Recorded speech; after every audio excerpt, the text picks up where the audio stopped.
Good morning, everybody. It is 5 Bullet Friday. I think you can all hear me because it's just come up saying if you want to hear other people, you need to turn the mute off. I didn't even know I was muted, but there we go. Yep, we're going. Right, so this message is going to be quite short, and the reason is because we've got a problem at Wrexham.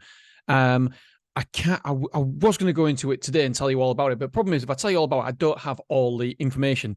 But the reason I want to tell you is because you can always learn from your mistakes. It's not necessarily a mistake that we've made, but it's something where we could have certainly done better, but it's ultimately the fault doesn't lie with us, but the customer believes it lies with us. And it's how you handle these matters that define you as a person and you as a company. And I think we've done incredibly well. Hats off to KTO. She's the person who's been handling it, and she's going to Wrexham to sort it. So what I'm going to do, I'm going to tell you all about it next week on Tuesday's Hacking Self-Storage episode. I think it'll be very entertaining for you guys, and also we can all learn from it. And when something happens that's unusual, then we've got to think, right, what's the takeaway? How can we learn from this event? What can we do to improve? How can we make sure this doesn't happen again? Even though I don't think it's our mistake. And yeah, it's interesting to watch it unfold. Obviously, me going on about it now is no good for you guys because you don't really know about it, but I'm whetting your appetite for Tuesday next week when I'm going to talk about it. And it is going to be hopefully it's all sorted by then. Katie's on her way now to Wrexham to rectify it as much as possible. But to give you a little bit more of a clue, a customer isn't happy with us because some of their stuff was being sold on Facebook Marketplace that was supposed to be in our storage. Woo! Yeah, it doesn't sound good and it's not good. Anyway, we'll go into that next week. Right, so this is going to be really, really quick, and here I am spending 3 minutes talking about nothing that matters about this. Right, 5 Bullet Friday. I've got 5 things that I've learned this week that I think are important to you guys and to me, and I think that it's always, always good to look back on a week and learn from it and see what you've learned as well. And this is why I do this, hopefully, that ultimately it'll impact me better, positively, and make me a better person, a better dad, and all that good stuff. Right. So first thing I learned about this week was about negative thoughts. It's not the negative thoughts that are your downfall. Everybody gets negative thoughts. So don't beat yourself up if you get a negative thought. A negative thought is there to protect you. For example, if you see a grizzly bear, you're bound to think, I'm its lunch. Run like bloody hell. Because that negative thought is there to protect you. It's how you respond to the negative thoughts in your mind that matters. You can't control what thoughts come into your mind. God knows where they come from. God knows how they get to my head. But sometimes you have negative thoughts.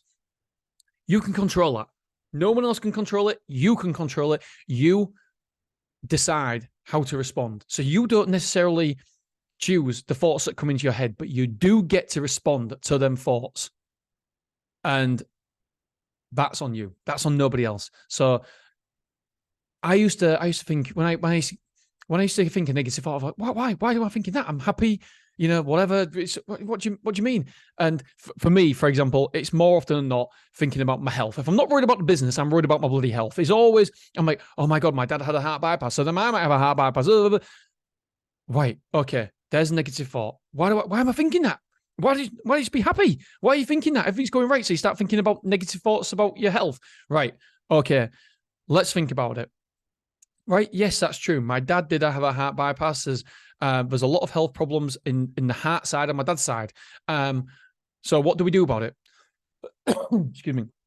Negative thoughts come in. Am I keeping fit? Am I doing my exercises? Do I eat takeaways? Do I eat crap? Do I eat McDonald's? No. Right. So I'm doing my bit to control that. Right. So there you go. Bench that. So negative thoughts, everybody gets them. They're there to protect us. But then it's your job how you respond to those negative thoughts. Number 2, I love this on the Dan Bradbury podcast. He mentions something. And this is resonating with me this week because a friend of mine was at a swimming gala together watching our kids. And he turned to me and says, Dean, what exactly do you do during the daytime? I know you say you're busy, but what do you do? I don't get it. And I'm like, well,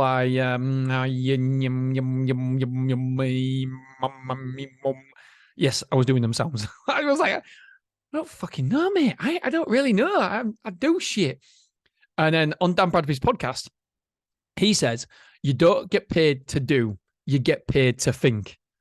I was like, yes, because he was interviewing this brilliant guy who's sold 3 different businesses, each for £100 million each. And so he's got something. He knows how to run businesses. And there was talking about he only works 2 hours a day. And the rest of his days, he is thinking, he is walking, he is just getting in tune with himself to make sure he's the best version he can be. And I'm like, yes, that's what I do. I don't get paid to do. I don't get paid to sell. I don't get paid to do any of that. I outsource all that. I get paid to think. Loved it. That was a massive, massive takeaway for me, and almost like give me permission to do what I do. After I finish here, I'm going for a walk into town, get a coffee, maybe getting some salads, coming back, having a salad, going for an 8K run, and then I've got a meeting at 2:30. Boom. That's it. But I get paid to listen, to learn, and to think. So I'm okay saying that now because Dan Bradbury said it, and a multi-millionaire, is he a billionaire? I don't know. A really, really rich, successful man said it as well, because there's got to be work-life balance. If there isn't balance in your life, then I don't know. I just think it's hard. So you don't get paid to do, you get paid to think. Love that. Love that. Because if you really, really do dig it down, dumb it down, and go right to the bottom, the binmen, talking to binmen this morning, right? They work harder in a day than I do, without a question. No question about it. They work harder than I do in a day. Full respect to them. Really, really nice guys. Always, always take out my rubbish. By the way, a tip for you guys. Just every now and again, give a binman 20 quid. One, it's a bloody tough job. And I really, really do appreciate them taking my rubbish away, because sometimes I leave extra rubbish and they always take it. They always take it. Bloody cold from today. So I just give them 20 quid. Honestly, they was absolutely made up. And that made me happy because they was happy. I was like, oh, thank you so much. I said, no, honestly, guys, you do an amazing job. I just want you to know I appreciate you. And by the way, thank you very much for taking all my extra shit that I leave. And he was like, mate, no problem. Anytime. Thank you so much. We really, really appreciate it. I was like, no, I appreciate you. Anyway, so it made them happy. It made me happy. And just to say, well done. Well done. You're doing a great job, mate. Well done.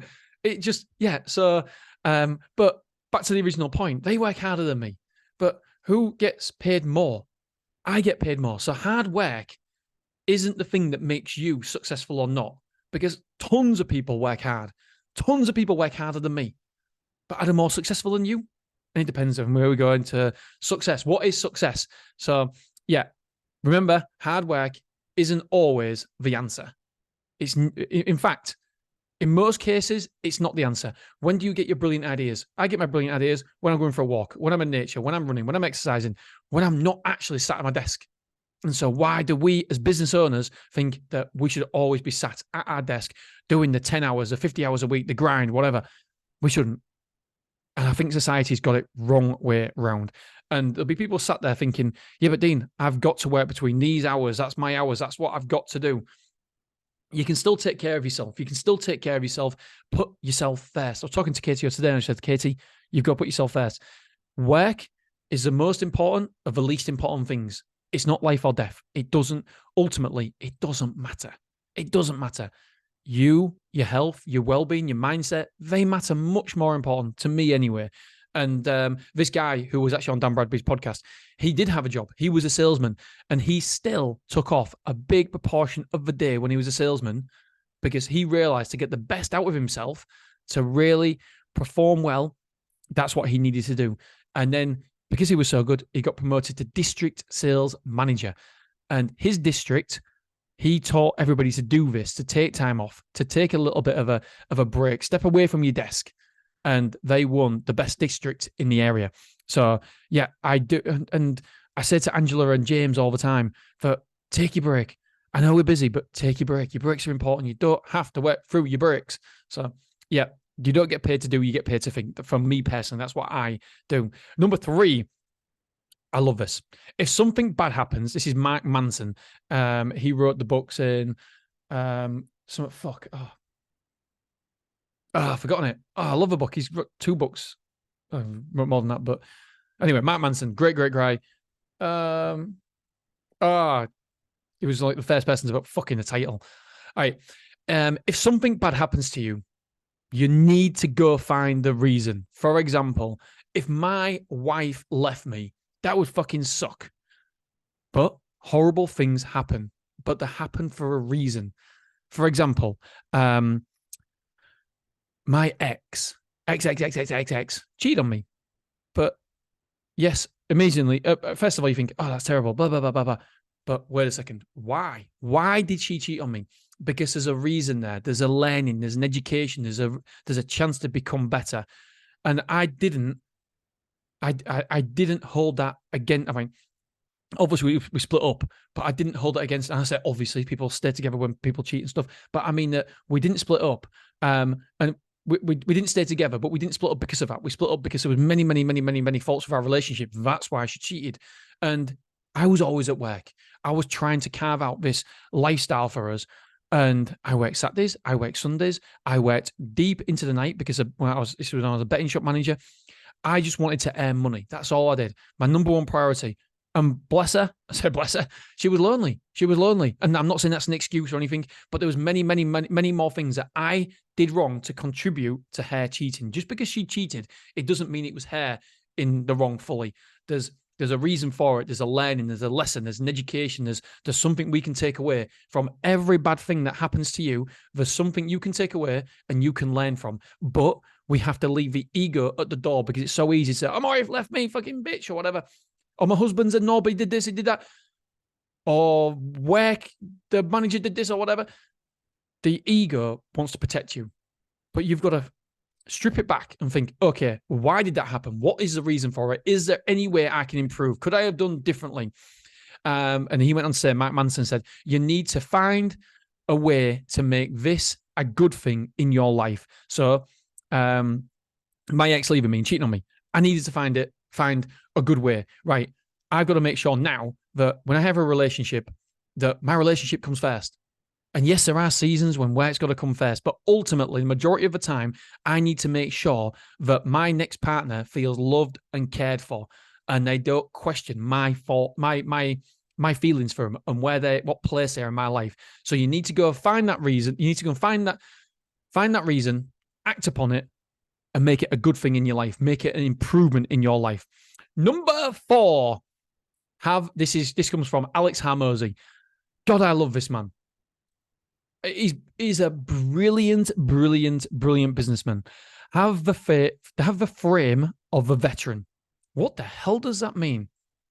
Right. If you hate traffic and then you suddenly find yourself in traffic every time you got in your car, it wouldn't bother you as much anymore. So if you hate, like I hate traffic, I can't stand traffic.